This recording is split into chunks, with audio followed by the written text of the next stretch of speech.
일부에 이어서 민생과 함께 자 내년 4월 총선 어떻게 전망하고 계신지 키워드별로 한번 짚어보려고 하는데 키워드가 많네요. 이준석 대표 얘기, 전 대표 얘기를 했었으니까 네. 100 언더로 갈 수도 있다, 국민의힘.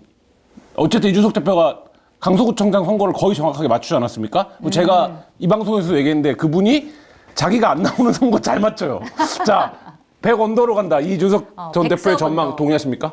그때 가봐야 알죠. 네. 아, 진짜 만공이잖아요. 만공. 딱. 근데 이제 이준석 전 대표 그렇게 얘기하는 거는 뭐냐면은 네. 지난 총선하고 스코어가 비슷할 거다라는 얘기잖아요. 그게 강서구청장 선거가 18%포인트 차이 날 거다랑 똑같은 그 판단 근거인 거예요. 그렇게 판단한 근거가 지난 총선하고 그 지역구, 세 지역구 격차가 똑같은 산수를 해보면은 똑같다고 전제하고 산수를 해볼 때 18%포인트다라는 얘기잖아요.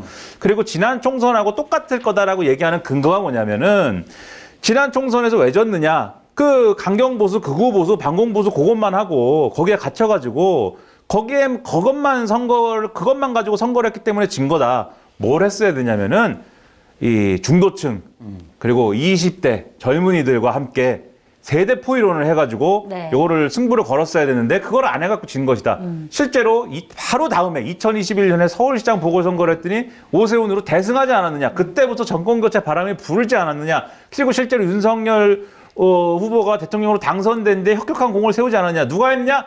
이준석 내가 했다. 이게 요거예요. 그러니까. 네. 근데 나를 안 끼면 100 언더로 간다. 지금 나를 이렇게 박해하고 나를 내쫓고 나를 완전히 인간 쓰레기로 만들어놨는데 그러면 당연히 100언더죠. 이 얘기죠. 그러면 그건 그 사람만의 예상일 뿐이고 실제로 100석 언더까지는 갈 수 없다. 아니 근데 그 사람만의 예상일 뿐이다라는 게 아니라 이준석 전 대표가 그렇게 얘기한 그런 논리인데 네. 지금 이 논리를 부정할 수 있느냐는 거죠. 근데 과연 부정할 수 있느냐? 지금 그렇게 하고 있잖아요. 근데 네, 네. 그 이 논리를 부정하고 싶으면은 국민의힘이 이 얘기를 부정하고 싶으면은 이렇게 하지 말아야죠. 그러면은. 근데 이렇게 하고 있잖아요. 100 지금도. 언더의 길로 가고 있다. 예, 그 길로 가고 있다. 지금도. 알겠습니다. 근데 지금 저 왜 키워드 이준석을 그렇게 욕하면서 이준석이 그 거봐라라고 하는 쪽으로 가는 이유가 뭐죠? 그래서 저는 그게 열받는다는 겁니다. 뭐 하는 거죠? 그래서 지금 가장 큰 게 그 100석 언더로 가냐 마느냐에서 가장 갈림길이 사실 대통령이 변하느냐 아니냐가 가장 중요한 포인트라고 사람들이 얘기를 하는데 지금 대통령 지지율이 20%대로 주저앉았고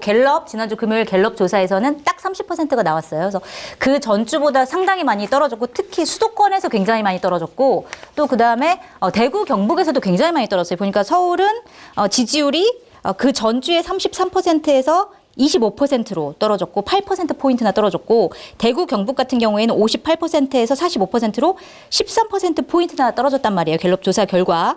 자세한 내용은 중앙선거 여론조사 심의위원회 홈페이지를 참조하시면 되고요. 이 결과는 결국 총선까지 이대로 유지하면 총선이 좀 힘들어질 것 같다라는 건데 요거는 이 지지율에 대해서는 좀 어떻게 평가를 하세요? 그럼 뭐 실력대로 나오는 거죠. 사람들이 특히 이제 대구 경북이나 이쪽은 이제 전통적 지지층은 윤석열 대통령이 막 이렇게 뭐 이념 얘기하고 홍범도 장군 흉상 얘기하고 이럴 때 긴가민가 하면서 뭐 생각이 있겠지. 네. 뭐 나름대로 저 보관이 있겠지. 저렇게 얘기하는 게 나름대로의 전략이 있어서 저러는 건가? 이라고 했는데 강서구청장 보궐선거 결과 보니까 아니네. 이게 망하는 길이구만. 이렇게 되니까 이제 이렇게 고개 돌리는 거죠. 이게 대답 안 한 거죠. 근데 그거는 이제 그러니까 고령층 내지는 이제 대구 경북 내지는 여기서 떨어진 거는 그런 거고 이제 복구 여지가 있다고 보는데 심각한 거는 서울에서 이제 많이 떨어진 결과가 나온 거죠. 네. 서울에서 많이 떨어진 거는 그거는 실체적인 것이기 때문에 그리고 서울 수도권 여론은 많이 기다려준 거예요. 윤석열 대통령에 대해서 그동안 계속 기다려줬는데 네. 계속 무슨 민생에는 관심이 없고 이상한 건 얘기만 하고 이상한 거 고집만 부리고 오기에 정치만 하고 아무것도 이 도움이 되는 거 안 하지 않습니까? 그러니까 그게 어쨌든 임계점에 다다르고 그게 선거로 표출된 것이기 때문에 이거는 복구가 좀 어려울 거예요. 네. 그러니까 그런 걸 보면 수도권 선거는 아주 충격적인 어떤 반전이 없는 한 매우 어렵다라는 게 이제 지율에 이제 보여주는 것이기 때문에 네. 그 충격적인 뭔가를 해야 되는데 지금 대통령실의 반응이나 이런 걸 보면은 충격적인 뭔가를 안 할 것 같아요. 대통령이. 그러니까 네. 말은 뭘 했습니다. 말을 한 거에 대해서는 보수 언론들이 야 드디어 변하나 봐. 지난주에 조선일보가 거의 오늘 이번 주 걸쳐가지고 주말까지 해가지고 일주일 내내 때렸는데 윤석열 대통령과 여당을 맞습니다. 일주일 내내 그냥 때렸는데 그런 거 좀 한겨레 보고 배우세요 좀. 네. 네? 저희도 많이 비판하고 있습니다. 네, 과거 정권과 네. 민주당을 일주일 내내 때리고 한 달 내내 한번 때려 보시라고요. 저희는 때려도 듣지를 않는 것 같아요. 조선일보가 그렇게 때릴 때 뭐 들었습니까? 조선일보를 거기가? 조선일보 안 듣지만 조선일보 때릴 때 그 TK 독자들이 조선일보 가만두겠어요? 과거에 탄핵할 때 박근혜 전 대통령 탄핵할 때 그 고령층 독자들이 조선일보 가만뒀겠어요? 근데 때리잖아요. 한번 해보십시오. 때려야 되는데 아무튼 간에 그 때렸는데 대통령실에서 대통령이 하는 말씀이 뭐예요 지금? 국민이 옳다까지는 했는데 네. 국민이 옳아서 어떻게 하자는 겁니까? 그 국민이 옳으면 본인이 예를 들면은 제가 지금까지 잘못 생각했던 것 같습니다. 네. 그리고 우리 당과 내각에 대해서 그리고 우리 정부에 대해서 제가 잘못 생각한 것이 있으면은 언제든지 쓴소리를 좀 해주십시오. 제가 잘못 가는 길이 있으면은 그 길로 가지 말라고 하면 말씀을 좀 해주십시오. 네. 제가 눈치를 봤다면은 눈치 보지 마십시오. 이렇게 얘기를 해야지 국민의 목소리를 듣고 현장에 가라 지시를 하잖아요. 시키잖아요. 반성하겠다, 자기도. 그 얘기는 어떻게 된 거예요? 그 본인이 반성하겠다는 거를 김한길과 함께 하지 않습니까? 김한길과 함께 하는 자리에서. 그러니까 반성을 뭘 하겠다는 건지 구체적으로. 그러니까 그런 얘기를 그런 방식으로 하지 않고 막 시켜요, 밑에 사람들한테. 우리는 앞으로 국민의 목소리를 들어라! 그러니까 그게 제가 볼 때는 본인이 뭘 잘못했는지에 대해서 구체적으로 말할 그런 이제 준비가 돼 있지 않고 오히려 네. 제가 듣기 어떻게 들리냐면은 밑에 사람들한테 너희들이 나한테 국민의 어떤 목소리를 제대로 전달하지 않아서 그리고 너희들이 민생을 제대로 챙겨야 된다라는 조언을 하지 않아서 이 모양의 꼴이 된 거 아니냐 이렇게 하는 것처럼 들릴 수도 있어요. 네. 그래서 제가 볼 때는 갈 길이 아직도 멀었다 이거는. 그 용산에서는 지금 국민의 목소리를 들으러 다 그만두고 이제 출마하러 가시는 러시가 이루어지고 있다는데 내년 총선에서 어쨌든 우리가 이게 대통령이 인기가 있어야 내가 청와대 무슨 행정관 출신입니다. 내가 무슨 청와대 비서관이었습니다. 이런 간판으로 이제 당선이 될 수 있는데 지금 뭐 어림잡아서 한 20-30명 이상 청와대 출신들의 출마가 예상되는데 공천을 받을지는 뭐 모르겠지만 그 배지 그 간판으로 총선 전망 어떻게 보십니까? 왜 웃으세요? 전망이 안 돼요? 그러니까 뭐 대통령실에 뭐 누구에 대해서 대통령실에 내가 아까 보통 그러잖아요. 문재인 정부 때도 있었고 그 전 정부 때도 있었고 내가 이 정부의 뭐 청와대 행정관 출신이다. 뭐 이런 걸로 이제 하는 거 내 대통령과 가깝다. 이제 30-40명 된다고 그러던데요. 그동안 이제 정치권에 없었던 사람들은 내세울 게 그거밖에 없겠죠. 나 용산 출신이다. 저 그 사람들의 전망 그렇게 밝지 않을 거라고 보고요. 근데 이제 원래 정치권 출신인데 용산 거친 사람들 있지 않습니까? 김은혜 수석 뭐 이런 사람들, 네. 강승규 수석 뭐 이런 사람들, 그 사람들 그 유인물 홍보물에 용산 얘기가 얼마나 있을까요? 나는 그게 상당히 궁금합니다. 네. 그리고 김은혜 수석은 어디에 나갈까요? 어디에 나가야 됩니까 지금? 분당 어디 나갑니까? 분당 거기 원래 안철수 의원 지역구가 안 의원님 때문에 지역구. 네. 거기 나가서 지역구죠. 경선합니까 안철수하고? 안 의원님 다시 노원. 지금 분당 갑이잖아요 원래. 네. 거기가 안철수 의원 지역구잖아요. 네. 근데 분당 의뢰 간다는 얘기도 있고. 뭐 어떤 데는 또 수원 가나요? 이러다가 다시 분당 얘기로 하고 분당 의뢰 나간다는 얘기도 있고. 어쨌든 뭐 그러니까 수월한 땅에 가겠죠. 예? 수월한 데 가는 거 아니에요? 그러니까 교통 정리가 제대로 되는 건지나 잘 모르겠어요. 그러니까 네. 마포도 그렇고 뭐 모르겠습니다. 그 어떻게 되는 건지. 교통정리에서 제일 관심을 모으는 인물 한동훈 법무부 장관인데 네. 한동훈 법무부 장관 출마합니까? 그 본인도 모를걸요 지금? 제 본인도 생각에. 모른다? 본인은 네. 하고 싶어 한다? 본인은 안 하고 싶겠죠. 아, 안 왜요? 하고 싶은데 거기 왜 간 겁니까? 어디요? 예술의 전당. 공연 보러 갔죠. 공연을 보러 갔지 뭐. 왜 갑니까? 가서 왜 이렇게 셀카 찍습니까 시민들하고 네? 법무부 장관이. 본인은 근데 왜 안 하고 싶나요?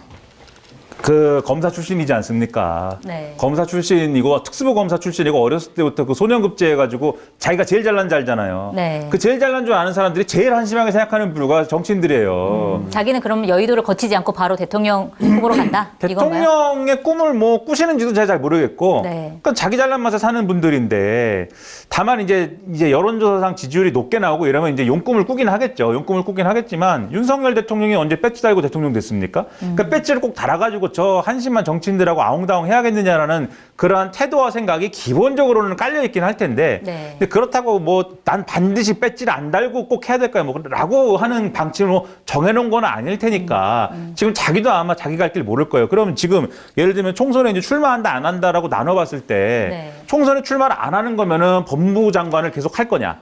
그 법무부 장관을 계속 할 거 아니면은 뭐 그 한 단계를 급을 높여갖고 총리를 할 거냐? 네. 근데 총리를 할 거면은 임명동의안 처리를 해야 되는 다음 총선 선거가 어떨지 뭐 어떻게 알고 뭐 임명동의안에 뭐 자기 인생 걸겠어요? 그걸 네. 모르는 것이고 총선에 출마한다 그러면은 예를 들면 첫째 쉬운 지역구 할 것이냐. 네. 지금 너무 체급이 커져갖고 쉬운 지역구를 갈 수가 없잖아요. 서초 이런 데 그냥 갈 수가 없잖아요. 지금 종로 얘기가 또 나오는 것 같더라고요. 종로에를 갑자기 꺼냈는데 네. 어쨌든 시원 지역구를 갈 수가 없고 험지 출마를 한다고 했을 때 험지라는 데는 보통 이제 야당에 좀 큰 사람이 있는데 그렇죠. 네. 뭐 이재명 대표랑 붙는다든지 뭐 이런 걸 얘기하는 건데 네. 상대만 키워주는 결과가 될 수가 있어요. 지난번에 무슨 뭐 정청래 의원 뭐 이런 사람 얘기 정청래 의원은 자기한테 오라 그랬는데 네. 가가지고 괜히 정청래만 키워주는 꼴 될 수 있는 거 아닙니까? 그러니까 그렇죠. 험지 출마도 그것도 막 골치가 아픈 것이고 그러니까 어딜 나가도 논란이 되니 지금 종로 얘기를 막 하는 거거든요. 네. 왜냐면 지역구 자체의 상징성이 있는 곳 그렇죠. 거기가 뭐 정치 1번지고 과거에 노무현 전 대통령도 종로 나갔다가 뭐 부산 나갔다가 한 것이고 뭐 그런 식으로 얘기를 하는데 지금 또 나오는 한쪽에서 그랬더니 나오는 얘기가 야 종로는 국민의힘 지역구인데 그럼 거기에 있는 현역 의원을 치우고 나가라는 얘기냐 네. 이렇게 되는 거잖아요. 최재형 의원인데 네, 이준석 전 대표와 약간의 이제 관계가 있는 거죠, 최재형 의원은. 뭐 그렇기 그렇기도 때문에. 한데 어쨌든 간에 현역 의원 있는 데를 치우고 왜 그것도 웃긴 거 아니냐 민주당 의원 거를 뺏어와야지 네, 그렇죠. 런 얘기를 또 하고 있는 거 아닙니까? 네. 그러니까 자기도 이제 어떻게 할지 모르겠죠. 제가 그 한 3가지 정도 추천드리겠습니다. 네. 첫째, 신당을 꾸려라 거기도 그러면. 오, 한동훈 한동훈 신당해라 신당. 그럼. 네. 한동훈 신당 한번 해봐라. 한동당.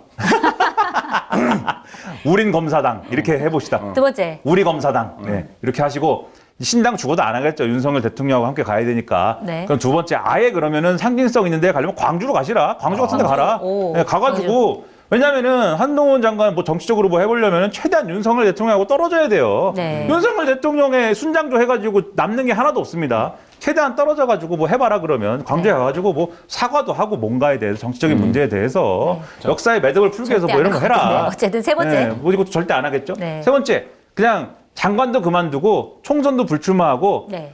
변호사 개업을 한 다음에 네. MG 민변을 해라. MZ 세대. 그 MG의 용법이 뭐냐면 요새 MG 세대가 아니에요. 그럼 뭐예요? 운동권은 아닌데 뭔가 사회에 좋은 일 하는 걸 MG라고 해요. MG 노조 그런 거잖아요. 네. MG 노조. 네. 예? 민변은 운동권이라 싫은데 우리 한동훈 장관님 항상 인권에 대해서 뭐 얘기하고 싶어 하잖아요. 이번에 네. 무슨 뭐 부산 돌려차기 그 피해자에 대해서 하신 뭐 전화했다는 얘기도 그렇고 그거 하고 싶잖아요. 모르겠습니다. 그러니까 그런 활동을 뭘 해봐라 그러면 그러면서 좀 때를 기다리시든지 네, 셋 중에 하나를 해라 그러면 아무것도 안 할 것 같지만 네, 어쨌든 세 개 아무것도 안 하라고 하고 제안을 그래서 주셨습니다. 제가 말씀드리는 게 가장 확률이 높은 거는 이 정권과 함께 법무부 장관으로 끝나는 거. 뭐 이 정권과 함께 명운을 같이 할 확률이 제일 높지 않을까 지금으로서는. 어쨌든 그러면. 네. 그러면 총선을 나올 가능성은 현재로서는 높지 않다. 아니 그거는 뭐 정해주는 대로 결국은 가겠죠. 아, 정해주는 대로. 용산의 갈 뜻이다? 것이다. 네. 네, 뭐 용산의 뜻대로 가겠죠. 알겠습니다.